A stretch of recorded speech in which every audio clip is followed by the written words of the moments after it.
Hello everyone, welcome to day 12 of my history class. और इस class में भी हम मेडिवल इंडिया को ही कंटिन्यू रखेंगे। लेकिन इससे पहले कि आज की क्लास को मैं स्टार्ट करूं, कल की क्लास के बारे में थोड़ा सा डिस्कस करना चाहूंगा। कल आपका जो क्वेश्चन नंबर 2 था, उसका आंसर मैंने आपको बाय मिस्टेक गलत बता दिया था। वो आपका गुरु तेग बहादुर नहीं थे, वो गुरु आपके जो थे गुरु हरगोबिंद थे, जिन्हें कि सच्चा बादशाह कहा जाता था। तो ये आप माइनर करेक्शन कर लीजिएगा। माइनर तो क्या है, it was a blunder. Problem ये हुई कि जहां से ये कंपाइल किया गया वहां पे आंसर गलत दे रखा था। और मजेदार बात ये थी कि इतना डिटेल में गलत आंसर दे रखा था, जितने डिटेल में कि सही आंसर भी नहीं दिया होता। तो मेरी भी ये नजर में नहीं आया, तो मेरी भी नजर से निकल गया, तो फिर मैंने भी आपको ये गलत आंसर बता दिया। तो extremely sorry about that, please rectify this mistake. Answer है आपका गुरु हरगोबिंद, जिन्हें कि सच्चा बादशाह कहा जाता था। ओके। और एक और प्रॉब्लम कई स्टूडेंट ने रेज की कि वो कह रहे थे कि Ahmad Shah invaded India 8 times. नहीं, ये सही नहीं है। आप ब्रिटानिका वेबसाइट में चेक कर सकते हैं। अहमद शाह ने 9 टाइम्स ही इन्वेड किया था इंडिया को। So that answer was correct. उस आंसर में कोई प्रॉब्लम नहीं थी। ओके, आई होप सारा कंफ्यूजन दूर हो गया होगा। तो चलिए बिना टाइम वेस्ट किए अपनी क्लास को स्टार्ट करते हैं। भक्त Tukaram was a contemporary of which Mughal emperor. भक्त तुकाराम किस मुगल शासक के समकालीन थे? तो भक्त तुकाराम समकालीन थे आपके जहांगीर के। तो जहांगीर का जो आपका रेंज चला था 1605 से लेकर 1627 तक, ठीक है। और जो तुकाराम जो थे उनका बर्थ हुआ था या तो 1598 या 1608। यहां थोड़ा स्कॉलर्स के अंदर भी एक चलता है डिफरेंस ऑफ ओपिनियन कि किस साल में ये एक्चुअली इनका बर्थ हुआ था। तो अपने भी कह नहीं सकते कौन से साल में, तो इन दोनों में से किसी एक साल में इनका बर्थ हुआ था। और डेथ इनकी 1649 या 1650 के अंदर हुई थी। तो ये जहांगीर के रेन के साथ इनका फिर कोइंसाइड करता है इनका टाइम भी। शाहजहां इन ऑप्शंस में नहीं था, तो वरना तो कंफ्यूजन हो जाता अपने भी। तो ऑप्शंस भी ऐसे ही दिए गए कि शाहजहां दिया ही नहीं, तो आपका मोस्ट अप्रोप्रिएट आंसर फिर जहांगीर हो जाएगा। Okay. Chand Bibi the famous Muslim ruler belong to which kingdom. प्रसिद्ध मुस्लिम शासिका लिखेंगे चांद बीबी का संबंध किस साम्राज्य से था? तो वो आपका था ऑप्शन नंबर सी, अहमदनगर से। तो चांद बीबी, जिन्हें कि हम चांद खातून या चांद सुल्ताना भी कहते हैं, ये इंडियन मुस्लिम वुमेन वॉरियर थी। और ये रीजेंट का काम किया इन्होंने बीजापुर और अहमदनगर के अंदर। और इनको सबसे ज्यादा इनको जाना जाता है अहमदनगर को डिफेंड करने के लिए against the Mughal forces of emperor Akbar. तो किसकी मुगल फोर्सेस के अगेंस्ट डिफेंड किया था, ये भी क्वेश्चन बन सकता है। तो इसका आंसर हो जाएगा आपका एम्परर अकबर। तो ये भी आप ध्यान रखेंगे। Okay, next. The Mughal farman of free trade in Bengal was granted to the English in. अंग्रेजों को बंगाल में मुक्त व्यापार करने का मुगल फरमान कब जारी किया गया था? तो वो आपका किया गया था 1717 के अंदर, 1717 के अंदर, ठीक है। तो सर थॉमस रो आए थे, आपको पता है 1615 के अंदर। किसके काल में आए थे, किसके कोर्ट में आए थे? वो था जहांगीर के। ये मैंने आपको पहले ही बताया था, ये क्वेश्चन आ गया था एग्जाम के अंदर और भले भले रो दिए थे सर थॉमस रो के पीछे। तो ये 1615 के अंदर इन्होंने राइट्स ले लिए थे कि एस्टेब्लिश करनी थी एक फैक्ट्री सूरत के अंदर। ओवर द इयर्स क्या हुआ, इनके ट्रेडिंग ऑपरेशंस काफी एक्सपैंड हुए।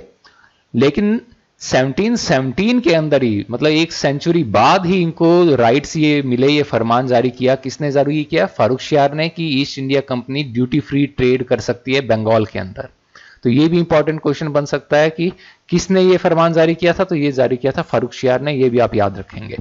Next question.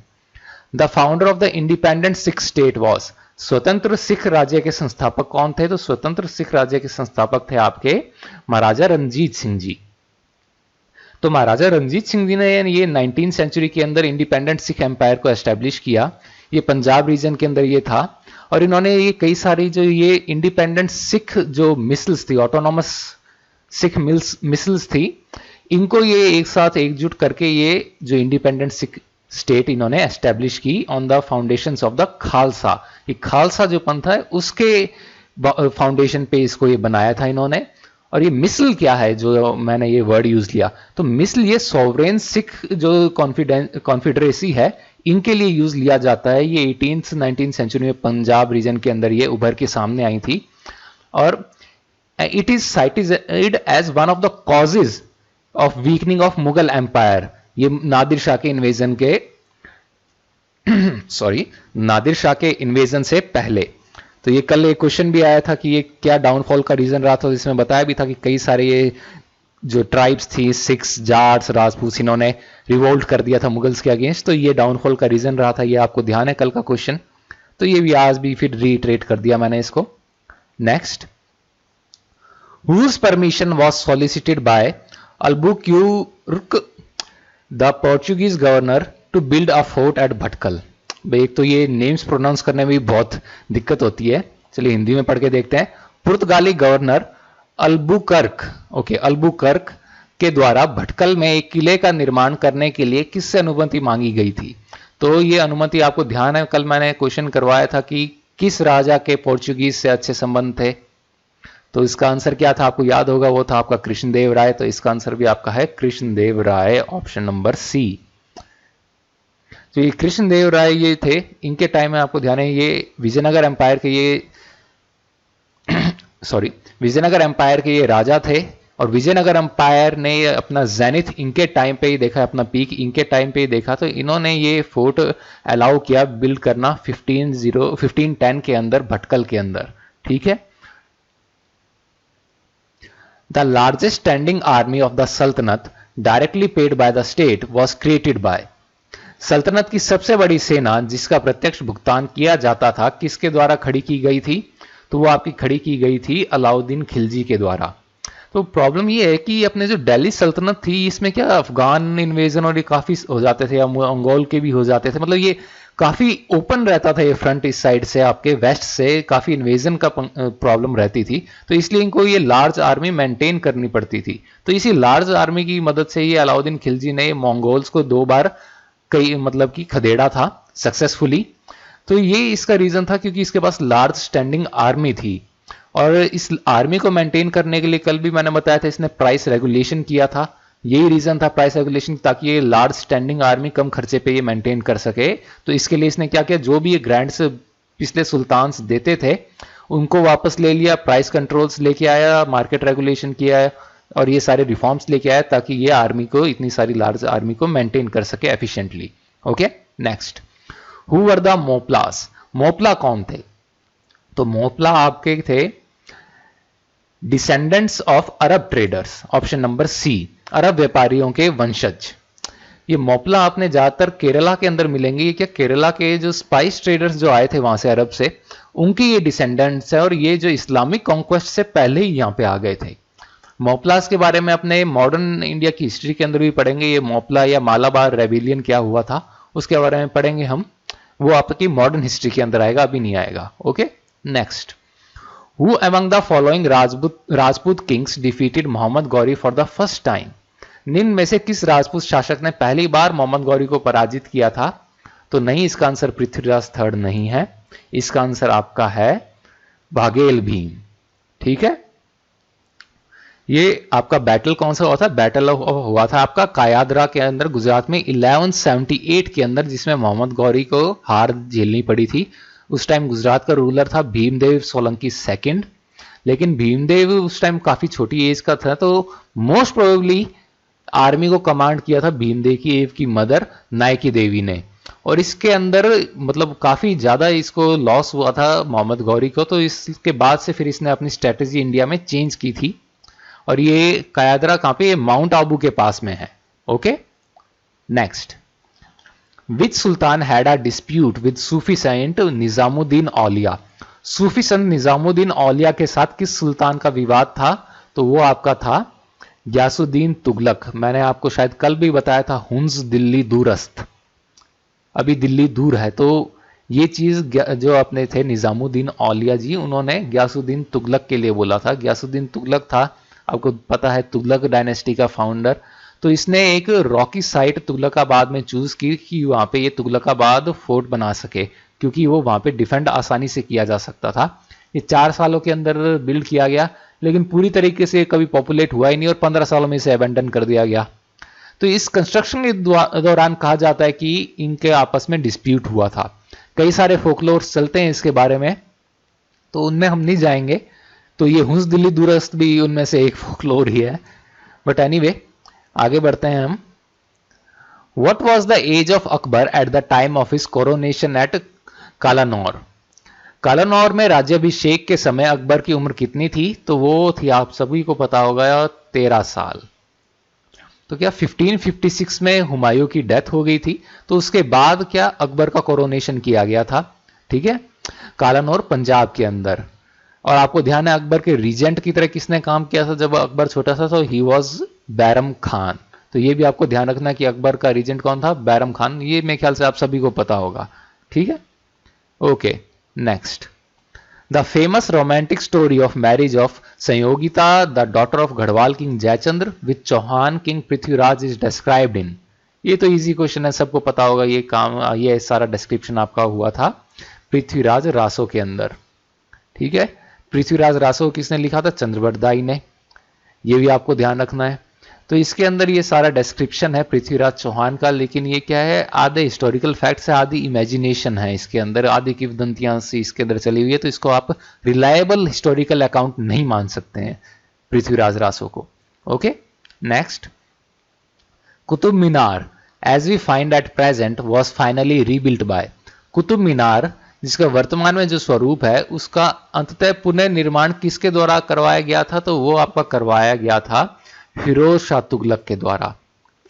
ये हुआ क्या था, फिरोज शाह तुगलक के टाइम में उसके ऊपर बिजली गिरी थी 1369 में, तो उसको डैमेज हुआ था। तो इसके मीनार की टॉप मोस्ट स्टोरी इसको रीबिल्ड फिर फिरोज शाह तुगलक ने ही कराया था, और इसने एक और स्टोरी भी ऐड करवा दी थी उसके अंदर, वो इजीली आपके डिस्टिंग्विशेबल भी है।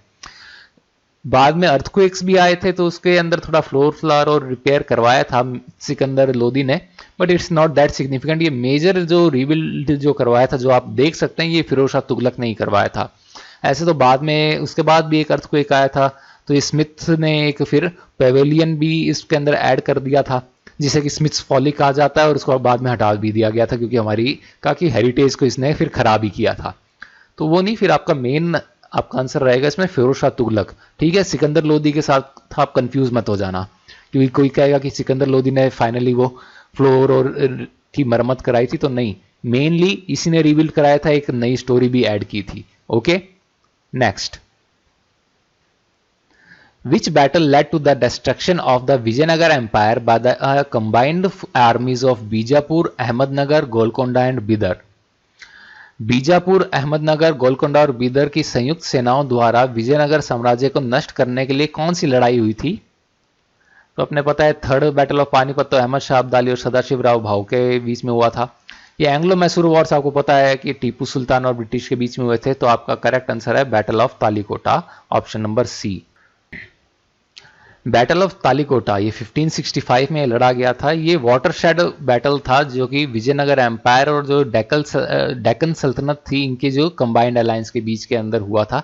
इसके अंदर क्या हुआ था कि जो राम राय था, son in law of emperor Krishnadeva Raya, इसकी ये डिसाइसिवली इसके अंदर हार हो गई थी। ये इसके बाद विजयनगर एम्पायर का डाउनफॉल हुआ था। Ram Raya was captured and he was beheaded इस बैटल के बाद। Okay, next, what is meant by pir in the Sufi tradition.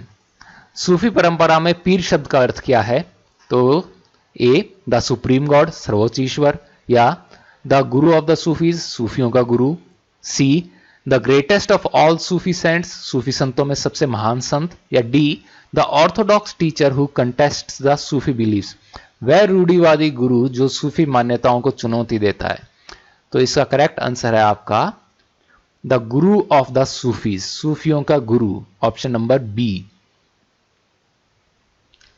चाहे आप पीर कह दीजिए, चाहे आप हजरत कह दीजिए, चाहे आप शेख कह दीजिए, इनका मतलब एक ही है कि ओल्ड मैन या एल्डरली मैन, एक इज्जत का ये एक तरह से एक टाइटल है, और इंग्लिश में इसको ट्रांसलेट होता है ये एज अ सेंट। ओके, तो सूफी जो में ये पीर का रोल होता है, जो ये यंग डिसाइपल्स होते हैं उसे सूफी के जो रास्ता है सूफियाना उसके ऊपर गाइड करना, इंस्ट्रक्ट करना।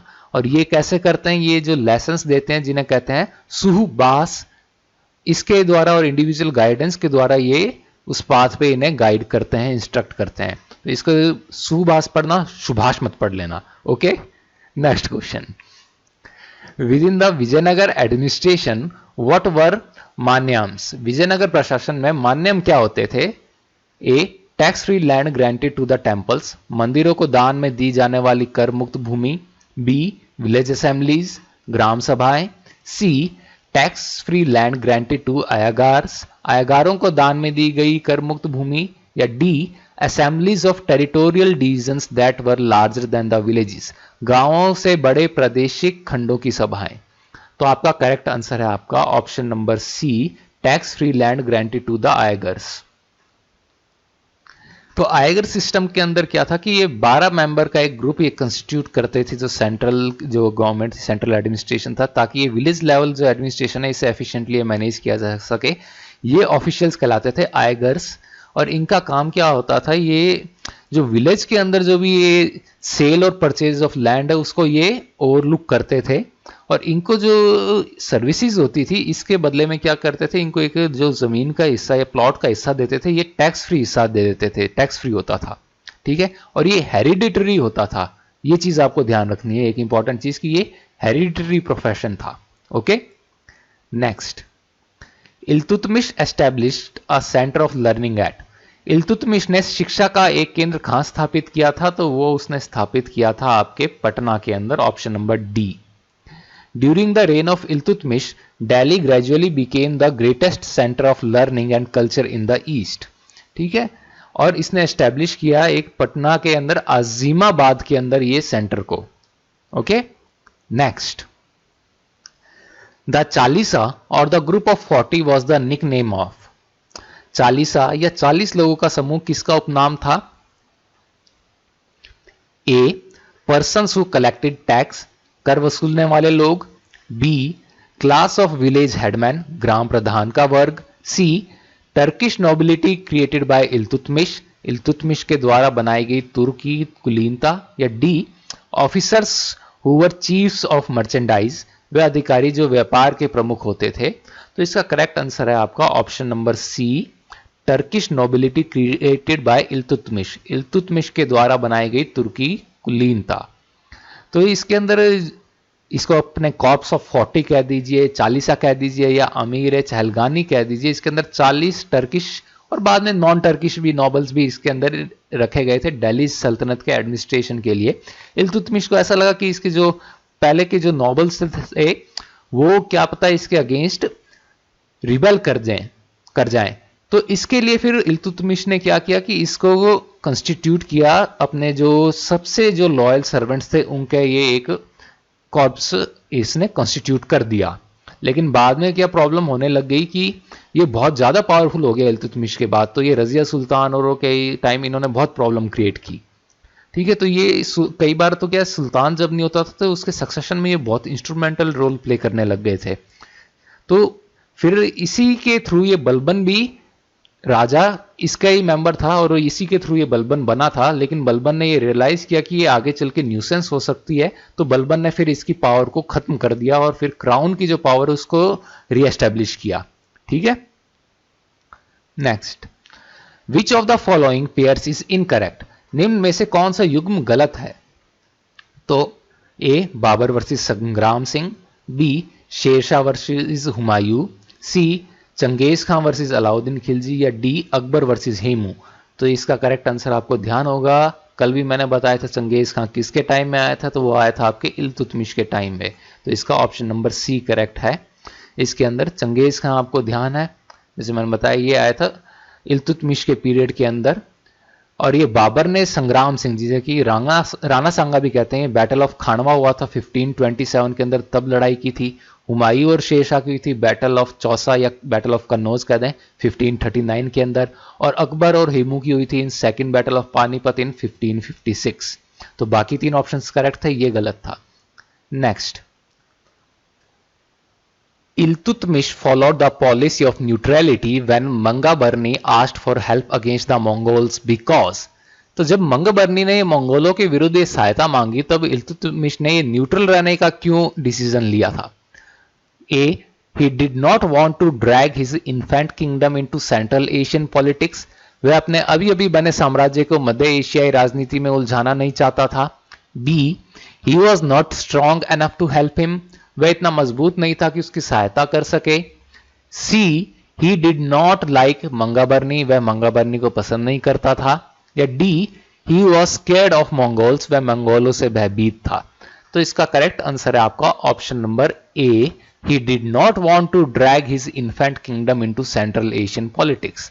बात ये थी भाई, उसका अभी अभी साम्राज्य बना था, वो खुद को एस्टेब्लिश करने की कोशिश कर रहा था, और उसी टाइम इसी अगर पंगे में वो फंस जाता तो वो खुद को फिर एस्टेब्लिश नहीं कर पाता, उसमें प्रॉब्लम आती। तो उसने ये सोचा कि इट्स वाइस कि भाई इस पंगे में फंसो ही मत। तो ये क्या था, चंगेज खान, जिसका कि तैमूजिन जो नाम था, ये मंगोल्स का लीडर था। इसने क्या अपने सेंट्रल एशिया का इन्वेजन स्टार्ट किया और इसने ये जलाउद्दीन मंगाबरनी को हरा दिया, जो कि रूलर था कवारिज्म का। तो मंगाबरनी फिर इंडस क्रॉस करके यहां पे आया और इल्तुतमिश से इसने असाइलम मांगा। इल्तुतमिश ने मना कर दिया इसको। ठीक है, next, Mohammad bin Tughlaq was a failure because, Mohammad bin Tughlaq एक असफल शासक था क्योंकि ही वॉज मैड, वह पागल था। He was not a practical statesman, वह एक व्यवहारिक राजनेता नहीं था। He transfer the capital city, उसने राजधानी स्थानांतरित कर ली थी। या D, he waged war with China, उसने चीन के खिलाफ युद्ध छेड़ दिया था। तो इसका करेक्ट आंसर आपका है option number B, he was not a practical statesman. देखिए, आप फर्स्ट ऑप्शन के साथ मत चले जाना पागल बादशाह सुन के, ठीक है, गलत हो जाएगा आपका आंसर। ठीक है, ही वॉज अ फिलोसोफर, तो philosophers are not practical statesman. Philosophers जो होते हैं वो ज्यादा बड़ी एडमिनिस्ट्रेटर्स नहीं हो सकते। तो ये बहुत बड़ी प्रॉब्लम थी मोहम्मद बिन तुगलक के साथ। तो इसने क्या बहुत ज्यादा एक्सपेरिमेंट्स किए दिल्ली सल्तनत में, और कई सारे जो थे वो बहुत ही शॉर्ट साइटेड थे, बहुत ही मायोपिक डिसीजंस थे। जैसे कि क्या किया इसने, डिसीजन किया कॉपर करेंसी इसने जारी की क्योंकि सिल्वर की कमी होगी। ठीक है, कॉपर करेंसी हुई, फिर बाद में कॉपर करेंसी को वापस लिया कि इस कॉपर करेंसी को क्या कहा कि वो उसी वैल्यू की होगी जिस वैल्यू की सिल्वर और ये करेंसीज थी। फिर बाद में कहा कि ठीक है, कॉपर करेंसी को आप सिल्वर करेंसी गोल्ड करेंसी के बदले में एक्सचेंज करा लीजिए। कितना ज्यादा आपको लॉस हो गया, बहुत बुरा हाल हुआ। फिर इसने दौलताबाद में कैपिटल मूव की। ठीक है, दौलताबाद में कहा कि लोगों के साथ चलिए हम दौलताबाद में चलते हैं, सब लोगों को वहां मूव करने का कह दिया। दौलताबाद में फिर कुछ टाइम बाद देखा वहां पे वाटर का प्रॉपर सप्लाई नहीं थी, तो अब वापस जाने का कह दिया। ठीक है, फिर द्वाब रीजन के अंदर इसने हैवी टैक्सेशन लगाया, उस साल पता चला कि अकाल पड़ गया। तो मतलब कि इसके डिसीजंस कोई भी सही नहीं पड़ रहे थे, तो ये प्रैक्टिकल नहीं थे, बहुत ही मायोपिक डिसीजंस थे, और भी इसने कई सारे गलत डिसीजंस लिए थे। तो इन डिसीजंस की वजह से ये एक सक्सेसफुल राजा नहीं रहा। That is why he was called the wise fool. Which Mughal emperor prohibited the use of tobacco, किस मुगल शासक ने तंबाकू के प्रयोग पे प्रतिबंध लगा दिया था? तो वो आपका था जहांगीर। नहीं, औरंगजेब नहीं था। औरंगजेब आप सोचें कि ये इस्लामिक कट्टरपंथ था तो इसने कर दिया, और नहीं, ये जहांगीर ने किया था। तो क्या था कि टोबैको पहले तो क्या कुलीन लोग इस 17वीं सेंचुरी के अंदर यूज लेते थे, लेकिन बाद में 16वीं सेंचुरी के बाद से ये बहुत ही वाइड स्प्रेड यूज होने लग गया इसका, टोबैको का, कॉमन पीपल में भी। तो जहांगीर को ये फिर एक फरमान जारी करना पड़ा जिसने कि ये फॉरबिड किया कि स्मोकिंग लोगों को, ताकि उनकी हेल्थ जो है लोगों की, उसको ये प्रोटेक्ट कर सके। Which of the following Mughal emperors is credited with the composition of Hindi songs? निम्न में से किस मुगल शासक को हिंदी गीतों की रचना करने का श्रेय दिया जाता है? तो वो आपका है ऑप्शन नंबर सी, जहांगीर। तो जहांगीर जो है, इसने भी अपने पिता अकबर की तरह एक कीन इंटरेस्ट दिखाया म्यूजिक के अंदर, और इसने कंपोज किए कई सारे सॉन्ग्स जो कि बहुत ही सुरीले भी थे हिंदी के अंदर। Okay, next, the famous court poet of Akbar was, Akbar का प्रसिद्ध दरबारी कवि कौन था? तो नहीं, अबुल फजल नहीं है आपका। ठीक है, आपका करेक्ट आंसर होएगा ऑप्शन नंबर ए, अब्दुल रहीम खान खाना। तो अब्दुल रहीम खान खाना, ये जिन्हें हम रहीम जी के नाम से भी जानते हैं, तो ये पोएट थे जो मुगल एम्परर जो अकबर है उसके दरबार में थे। तो ये नवरत्नों में से एक थे, और रहीम जी के हम दोहे, जैसा मैंने बताया, हम सब ने पढ़े हैं। ये दोहों के लिए जाने जाते हैं, और अपनी बुक जो एस्ट्रोलॉजी के ऊपर इन्होंने लिखी उसके बारे में जाना जाते हैं। रहीम जी की अच्छी दोस्ती किसके साथ थी? तुलसीदास जी के साथ थी। तुलसीदास जी ने क्या लिखी थी? रामचरितमानस। रामचरितमानस क्या है? रामायण का अवधि के अंदर जो वर्जन है वो रामचरितमानस कहलाता है। इसके जो ट्रांसलेशन और के अंदर हेल्प रहीम जी ने तुलसीदास जी की भी थी। तो इन दोनों की अच्छी दोस्ती थी आपस में। The Akal Takht was built by, Akal Takht का निर्माण किसके द्वारा किया गया था? तो अकाल तख्त का निर्माण किया गया था गुरु हरगोविंद के द्वारा, जो इनके छठे गुरु थे। चिंता मत करिए, इस बार मैं वेरीफाई करके लाया हूं, इस बार गलत नहीं होएगा, डोंट वरी अबाउट इट। ठीक है, तो गुरु हरगोविंद जो 6th गुरु थे, ये 11 साल की उम्र में ही गुरु बन गए थे, क्योंकि इनके जो पिता थे गुरु अर्जन, उनको जहांगीर ने मरवा दिया था और इन्होंने ही अकाल तख्त की फिर फाउंड किया था, अकाल तख्त को। ठीक है, next, Sheikh Bahauddin Zakariya of Multan belonged to. Sheikh Bahauddin Zakariya का संबंध किस संप्रदाय से था, किस ऑर्डर से था? तो ये आपका था सूरावर्दी ऑर्डर।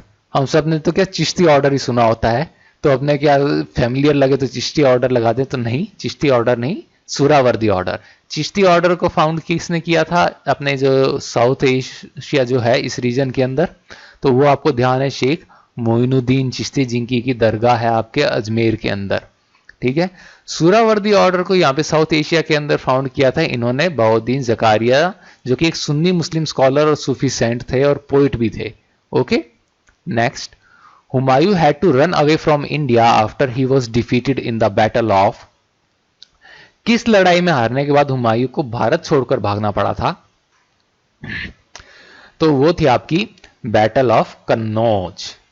ओके, तो शेरशाह ने इस बैटल में हुमायूं को हरा दिया था 1540 के अंदर। तो आप ईयर भी आप याद रखेंगे, बैटल ऑफ कन्नौज कब फॉट किया गया था?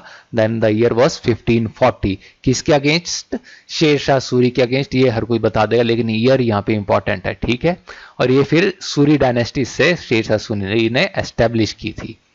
ओके, तो ये बैटल ऑफ कन्नौज की जगह ये चौसा भी आ सकता है, तो भी आप कंफ्यूज मत होइएगा, इस पे टिक लगा देना, कहीं आप कन्नौज ढूंढते रह जाएं या चौसा ध्यान हो तो चौसा ढूंढते रह जाएं।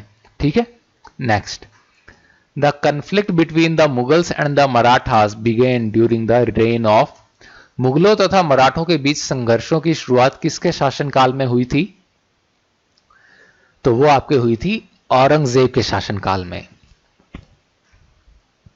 तो ये मुगल मराठा वॉर्स ये स्टार्ट हो गए थे, ये मराठा वॉर ऑफ इंडिपेंडेंस भी से कह देते हैं। 1680 से लेकर 1707 के बीच में ये फाइट किए गए थे कई सारे Wars.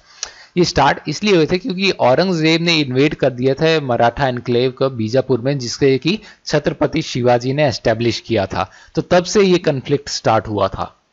Okay, next, Rajatarangini written by Kalhan describes the kings of. Kalhan के द्वारा रास तरंगिनी किसके शासकों का वर्णन करती है? तो वो आपके कश्मीर के शासकों का वर्णन करती है रास तरंगिनी। ठीक है, ये 1148 या 1149 के अंदर संस्कृत में ये लिखी थी रास तरंगिनी कल्हन ने। ठीक है, next, which of the following wrote Amuktamalyada. Amuktamalyada के रचयिता निम्न में से कौन है? तो अमुक्त मल्यादा के रचयिता आपके हैं महाराज कृष्णदेव राय। ठीक है, कृष्णदेव राय आपको ध्यान है विजयनगर अंपायर के राजा थे 1509 टू 1530। आपको ध्यान होगा ये बाबर के कंटेम्परेरी हैं। ये थर्ड रूलर थे तुलुवा डायनेस्टी के, और इन्होंने विजयनगर एम्पायर को मैंने जैसे बताया था प्रिसाइड किया था एट इट्स जेनिथ। ओके, ये चीज भी आप याद रखेंगे। Which one of the following monuments in Delhi is included as World Heritage Site? Delhi के निम्न में से किस स्मारक को विश्व धरोहर स्थलों में शामिल किया गया है? तो ये आपका है ऑल ऑफ दीज, ये तीनों ही आपके वर्ल्ड हेरिटेज साइट्स हैं। रेड फोर्ट, हुमायूंस टूम्ब और कुतुब मीनार। रेड फोर्ट को किया गया 2007 में, हुमायूं टूम्ब की गई 1993 में और कुतुब मीनार की गई 1993 के अंदर।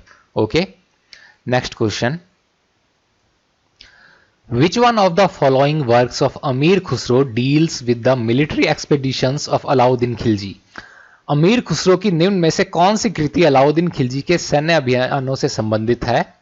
तो यह है आपकी खजाइन उल फतू। खजाइन उल फतू, ठीक है, ये आप ध्यान रखिए, खजाइन उल फतू।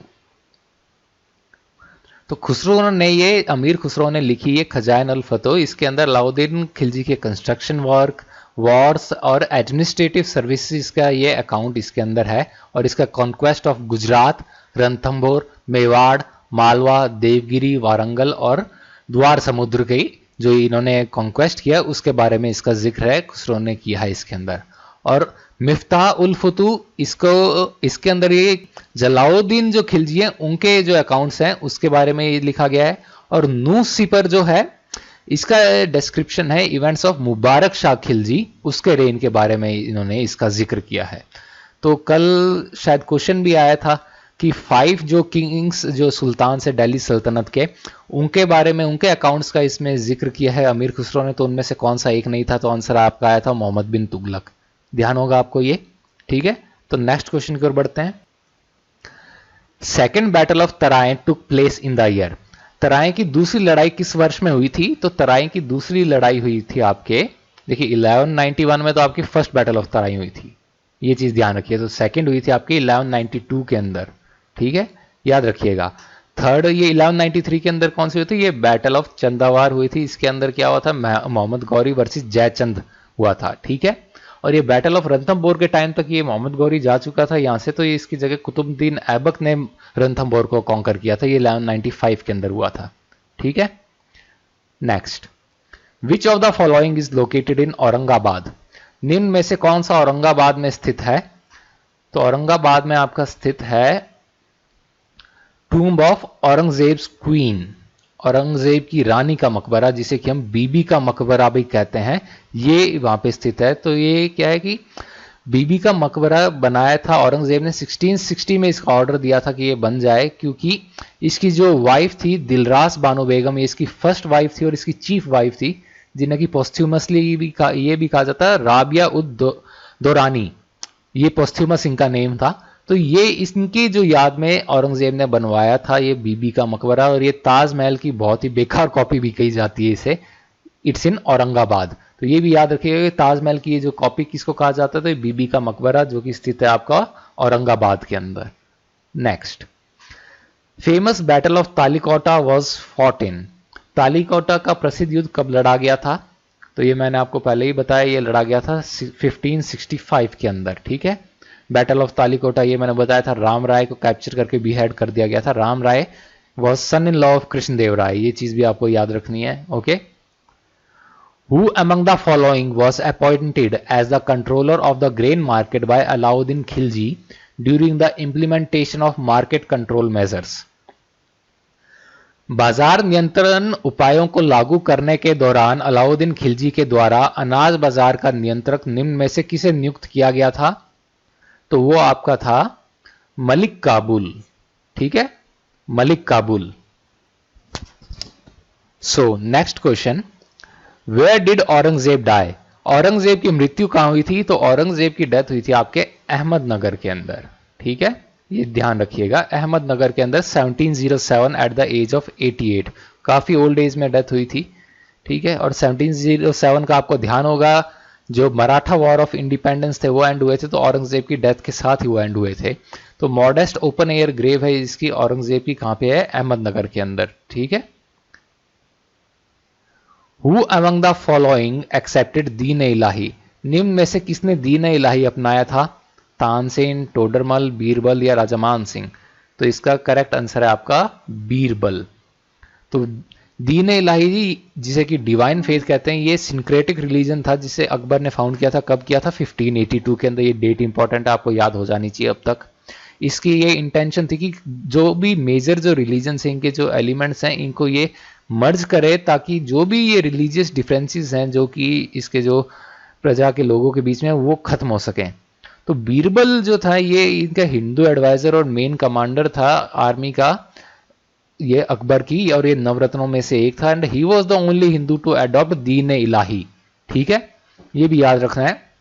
तो क्वेश्चन ऐसे भी आ सकता है कि only Hindu to adopt Din इलाही, तो बाकी लोगों का दे दे जिन्होंने दीन इलाही अडॉप्ट किया था, तो वो नहीं, तो ओनली हिंदू कौन थे? He was Birbal. Which sultan received a robe of honour from the caliph? किस सुल्तान को खलीफा के द्वारा सम्मान का जामा प्राप्त हुआ था? तो ये था सम्मान का जामा, ध्यान रखिएगा, इसे पजामा ना सुन लेना, ठीक है, ठीक है। तो अपना इसका आंसर है ऑप्शन नंबर बी, इल्तुतमिश।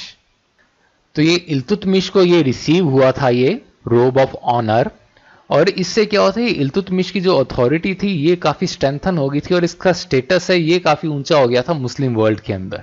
तो ये इल्तुतमिश को मिला था ये कंफर्मेशन का रूप, ठीक है, ये आप ध्यान रखिएगा। Next, 5 separate sultanates arose in the Deccan after the breakup of the Bahmani Empire. Which of the following was not one of them? Bahmani साम्राज्य के विघटन के बाद डेक्कन के अंदर 5 अलग अलग सल्तनत उभरे, निम्न में से कौन सा उनमें से एक नहीं था? तो इसका करेक्ट आंसर है आपका ऑप्शन नंबर सी, खांडेश। ये 1518 के अंदर बहमनी सल्तनत ये ब्रेक हो गई थी 5 स्टेट्स के अंदर। वो स्टेट्स कौन कौन सी थी आप याद रखिए लीजिएगा ये नाम, अहमदनगर, गोलकोंडा या हैदराबाद, बिदर, बेरड़ और बीजापुर। तो इन्हें कलेक्टिवली कहते थे डेक्कन सल्तनत्स। ठीक है, तो ये भी ध्यान रखिएगा, ये कलेक्टिवली जो 5 स्टेट्स थी इन्हें अपने कहते थे Deccan sultanates. Which of the following Mughal emperors wrote their autobiographies? निम्न में से किन मुगल शासकों ने अपनी आत्मकथा लिखी थी? तो देखिए अकबर तो हो ही नहीं सकता, ही वॉज इलिटरेट, तो ये ऑप्शन तो वैसे ही रूल आउट हो जाता है। बाबर का हम सबको पता है, बाबर ने बुक लिखी थी अपनी बाबरनामा, तो ये तो ऑप्शन होएगा ही होएगा। तो फिर जहांगीर ने भी साथ में लिखी होगी क्योंकि ऑप्शंस में है। तो ये आपका correct answer Babur and Jahangir. तो बाबर का तो बाबरनामा थी और जहांगीर की ऑटोबायोग्राफी का नाम था तुजुक-ए जहांगीरी। तो ये भी आपका क्वेश्चन आ सकता है कि तुजुक-ए जहांगीरी किसने लिखी? तो वो था जहांगीर, या फिर जहांगीर की ऑटोबायोग्राफी का नाम क्या था? तुजुक-ए जहांगीरी। तो ये भी आप याद रखेंगे। विच of the following is wrongly matched? निम्न में से कौन सा मिलान गलत है?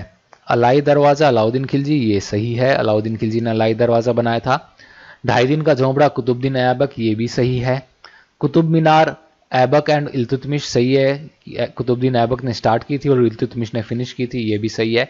रेड पैलेस शाहजहां, ये गलत है, ये रेड फोर्ट नहीं है, रेड पैलेस से आप याद रखिएगा। तो ये आपका रॉन्गली मैच्ड है, इनकरेक्टली मैच, तो आपका आंसर हो जाएगा option number B.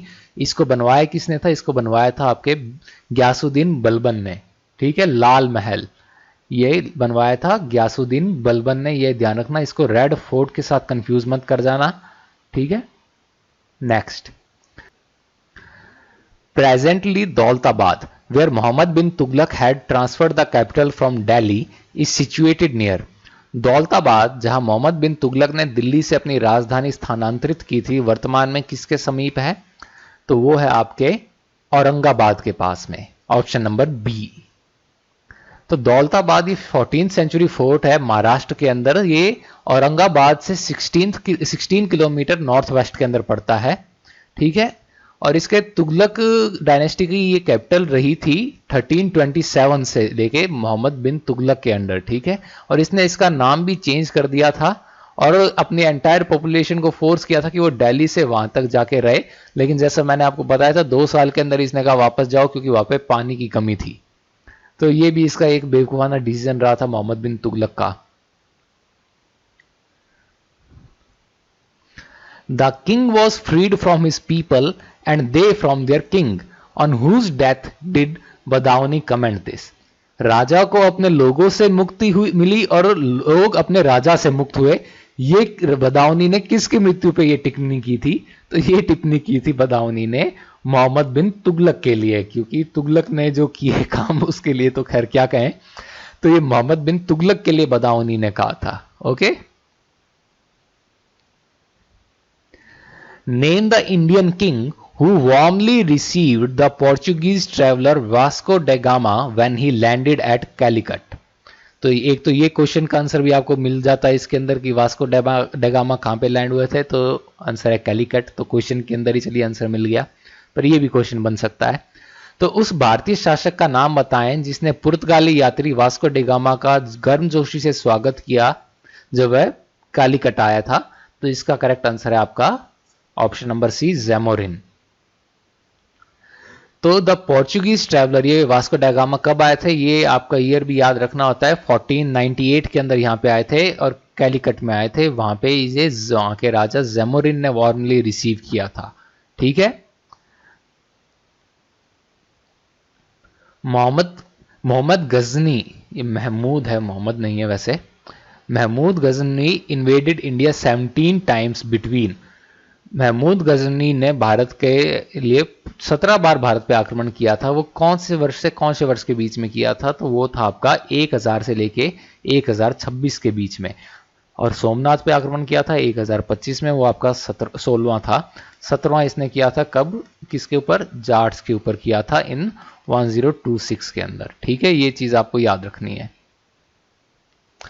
What was the original name of Noor Jahan? Noor Jahan का वास्तविक नाम क्या था? तो नूरजहां का वास्तविक नाम था मेहर उन निसा।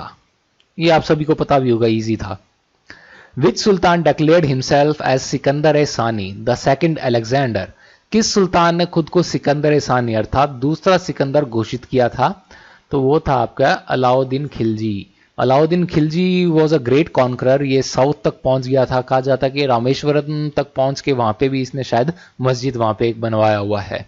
तो इसने कॉन्क्वेस्ट काफी की है। तो फिर इसने अपने आप को अलेक्जेंडर से तुलना करनी स्टार्ट कर दी। तो अलेक्जेंडर तो हर कोई बनना चाहता था, तो इसने खुद को ही उपाधि दी है सिकंदर ए सानी की। Who was the fourth Guru of six? सिखों के चौथे गुरु कौन से थे? तो सिखों के चौथे गुरु आपके थे, चिंता मत करिए, चेक किया हुआ है, वो थे आपके गुरु रामदास। ठीक है, तो गुरु रामदास जो थे चौथे गुरु थे, और इन्होंने अमृतसर फाउंड किया था 1577 में on the site granted by the Mughal emperor Akbar. तो अकबर ने जो एक जगह दी उसमें इन्होंने अमृतसर की स्थापना की थी। तो ये भी क्वेश्चन बनता है, अमृतसर की स्थापना किसने की थी? तो वो थे आपके गुरु रामदास ने। ठीक है। Who has described Alauddin Khilji's slaughter of a large number of new Muslims in one single day?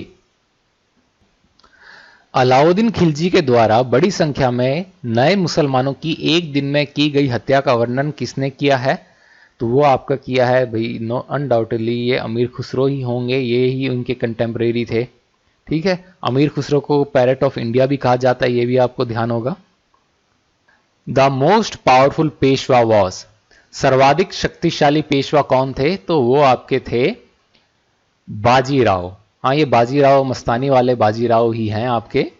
तो ये थे, इन्होंने क्या किया, ये कॉन्कर कौन कौन से रीजन्स किए? एक तो सेंट्रल इंडिया का रीजन जिसे कि हम मालवा रीजन कह दें, राजपूताना किया, गुजरात किया, और यहाँ तक कि साउथ में डेक्कन तक में भी ये चले गए थे। तो ये 9 पेशवास जो है उनमें से मोस्ट इन्फ्लुएंशियल पेशवा में गिने जाते हैं। और यहाँ तक कि इन्होंने मुगल्स को भी दिल्ली में रेड किया इन 1738। तो ये भी एक सिग्निफिकेंट बात है। तो आज की क्लास में इतना ही था। आई होप आपको आज की क्लास में भी मजा आया होगा। और अगर आपको लगता है कि कोई क्वेश्चन इनकरेक्ट रह गया हो तो आप कमेंट्स के अंदर आप जरूर छोड़ दीजिएगा, क्योंकि लाइव चैट के अंदर ऐसा होता है कि मेरी नज़र में नहीं आ पाते हैं सारे कमेंट्स। तो कमेंट्स में आप छोड़ दीजिएगा, इसके बाद में मैं चेक कर लूंगा फिर से। Okay, thank you once again, good luck.